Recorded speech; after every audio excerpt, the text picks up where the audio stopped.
Law enforcement agents, what is the worst crime that you have witnessed? While I was a trainee, my field training officer was a member of SWAT. We had the understanding that if it hit the fan, then we would drop whatever we were doing so he could respond.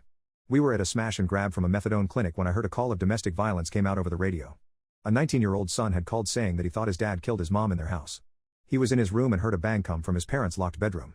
As he was explaining this to dispatch, we learned that the father was a felon and the son had seen him buy an AR-15 and several other guns which are illegal for a felon to possess. Apparently the fight started because mom had found dad's guns and was unhappy about it. I tell my FTO about the call and he kinda brushes it off, saying that we'll let other units respond unless it gets dicey. So the sergeant gets on the radio and begins relaying orders for responding officers and dispatch. He tries to have dispatch tell the son to walk out the front door and leave it wide open so we have an easy view inside and can enter quickly. Turns out, the son was so mortified he had already jumped out his bedroom window and ran to the street. So the first officers there begin setting up a perimeter to lock the suspect in the area and prevent him from escaping. We have a single-man unit speaking with the son trying to get more detailed information, and a two-man unit walks to the rear fence, both armed with AR-15s. As they peek over the fence they see an older male wearing a bathrobe. He's seated on a plastic chair on the patio and his back is to the officers. He is just staring inside the house toward the kitchen area. They have a pretty good idea that this is the suspect and challenge him. "Police, put your hands up." The man just turns his head around and begins laughing to himself and says, "Screw you guys. You're gonna have to kill me." And turns to face the kitchen again. As he turns, the officers see the AR-15 at his feet pointed upward. They put out over the radio, "We have the suspect in the back, he's armed with an AR." At this point I nudge my FTO again and he's like, "Oh poop, let's go." We leave the scene to another officer and haul code 3 lights and sirens across our division. We're listening to the radio waiting to hear what's going on, and all of a sudden we just hear shots fired, then silence. It's hard to explain, but for the slightest second, your whole gut drops and you're waiting on something else from your partners on scene, because for all you know they were just killed. So after a drudgingly long 5 seconds or so, they put out a relieving officer's code 4, suspect had a self-inflicted wound. So my FTO looks over and says, I bet the guy is dead already, but let's still roll through and see if they need help. As he's saying that, the officers broadcast, "Start medics for a 50-year-old male wound to the face."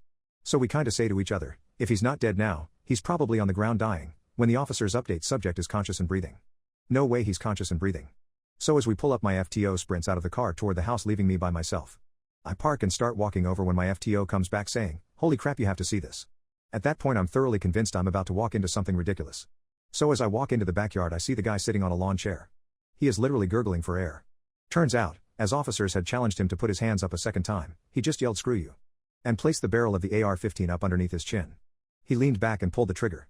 Unfortunately for him, the angle he was leaning caused the bullet to go straight through his chin and out his nose, hitting no vital organs or arteries. So as I'm looking at the man, I can't decide whether his now filleted face looks like Zoidberg from Futurama or a zombie from Walking Dead. His tongue is drooping down against his throat, he has no teeth, no mouth, no nose, and to be honest, it all looked like some cheesy movie prop. He is just sitting there in a daze, looking around wheezing for air like nothing happened. The officers are trying to ask him about his wife, and his attempts at talking were thoroughly thwarted by his lack of mouth. So as the medics roll up they tell us they can't fit the gurney into the patio, so we need to walk him down. So 2 officers go to grab his arms and he starts flailing. My FTO pulls out a taser. I'm staring semi-bewildered and look at him saying, "You're gonna tase some guy who just blew his face off?" He just replied, "Screw this guy, he just possibly killed his wife, he just tried to end himself, I'm not gonna give him another chance to grab a gun or infect us with some disease." For some reason all the officers jumped back and watched as the guy stumbled out the patio and into the ambulance. So now we turn our attention inside and run to find mom. She's lying half naked in bed, bleeding everywhere. Husband apparently did not shoot her, he shot the ceiling instead.